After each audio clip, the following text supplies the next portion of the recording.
ఎదురీదే యువత ముందు ఎంత పెద్ద ఉప్పెనైన అలల ముందు గడ్డిపోచరా. ఉరకలెత్తు ఉడుకు రక్త కాసారం పొంగినప్పుడు ప్రళయమే తొలంచి తీరురా. నిరంతరం ప్రయత్నమున్నదా, నిరాశకే నిరాశ పుట్టదా. నిశా విలాసమెంతసేపురా, ఉషోదయాన్ని ఎవ్వడాపురా.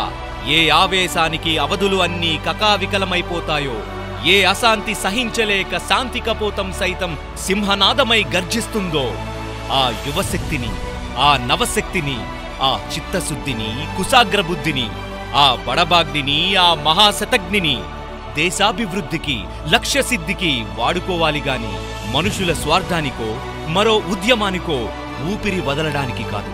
భరతమాత బిడ్డలున్నది బలులుగా మారడానికి కాదు. త్యాగంతో తల తెంచేస్తే గుమ్మానికి దిష్టి గుమ్మడికాయలా వాడుకునే నాయకులున్న రోజులివి.